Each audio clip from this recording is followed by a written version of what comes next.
চাওক, আপোনালোকেতো আমাতকৈ বেছি ভালকৈ জানে, যিহেতু 17টা বসন্ত ইতিমধ্যে পাৰ হৈ গ'ল।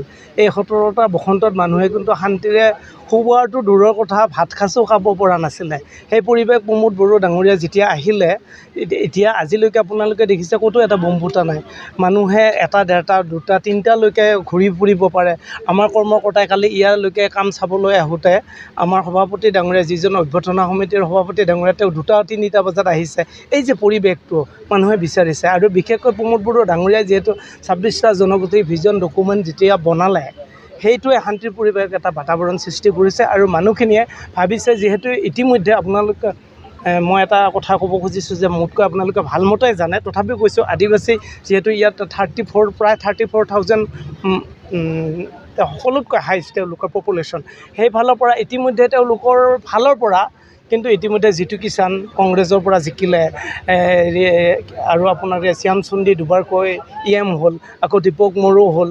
এই যে তেওঁলোকে হোৱাৰ পিছত তেওঁলোকে যিখিনি কৰিলে নকৰিলে আপোনালোকে দেখিছে, সেইখিনি আমাতকৈ আপোনালোকে ভালমতে জানে।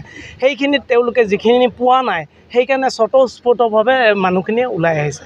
আৰু আপোনালোকে দেখিছে যে আজি 800তকৈ অধিক ইয়াত জইন কৰিছে, আৰু ইয়াত মাত্ৰ 2টা VCDCহে।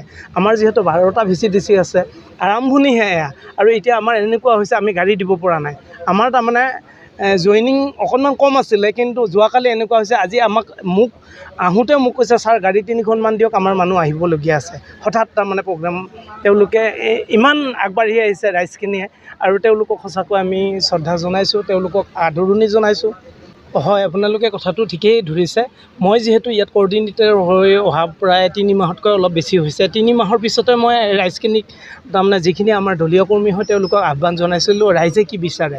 তেওঁলোকক পাৰ্টে মই কৈছিলোঁ যে আপোনালোকে প্ৰত্যেকটো পাৰ্টতে যাওক, তেওঁলোকে কি বিচাৰে, তেওঁলোকৰ মনৰ ভাৱখিনি বুজিবৰ কাৰণে মই তেওঁলোকক নিৰ্দেশ নহয়, ফ্ৰেণ্ডশ্বিপ হিচাপে তেওঁলোকক মই অনুৰোধ জনাইছিলোঁ, মোৰ কলিগবিলাখনক। আৰু তেওঁলোকে কৈছে, আৰু যোৱাৰ পিছত আৰু যিখিনি কাম হৈছে তেওঁলোকৰ মনৰ ভাৱখিনি বুজি পাইছোঁ আমি। আৰু আপুনি যে ক'লে ৰাজু ঢাকাল ডাঙৰীয়া, হয়, তেখেতক যিহেতু প্ৰমোদ বড়ো ডাঙৰীয়াই OSD হিচাপে, যিহেতু আমাৰ ইয়াত আপুনি যে ক'লে যে এজন পাৰিষদ থকাৰ পিছতো একো পোৱা নাই নেকি, এইটোতো কোটিটকীয়া প্ৰশ্ন। আমিও হাইৰাণ হৈছোঁ, কাৰণ যিহেতু আমি এলায়েন্সৰ গভমেণ্ট হয় যদিও তেওঁলোকে আমাৰ ক্ষেত্ৰত কিন্তু ভাগ বতৰাৰ ক্ষেত্ৰত অকণমান কৃপণালি কৰা যেন অনুমান এটা হয়।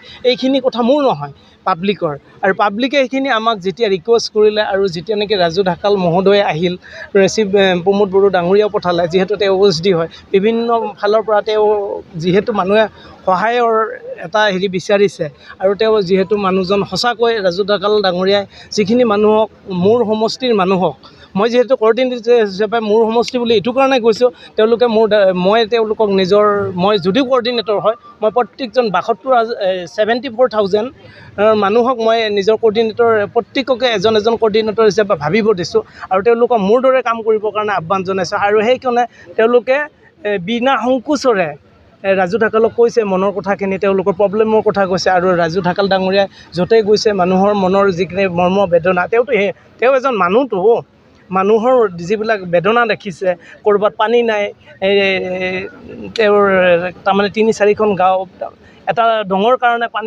পানীৰ কাৰণে খেতি কৰিব পৰা নাই। আমিতো তেওঁলোকক প্ৰত্যাহ্বানৰ ফেক্টৰ বুলি ধৰা নাই, কাৰণ ৰাইজে তেওঁলোকক যিহেতু এভইড কৰা যেন আমাৰ অনুমান হৈছে, গতিকে তেওঁলোকে তাৰমানে আমাৰ প্ৰত্যাহ্বান হ'ব বুলি মই ভবাই নাই।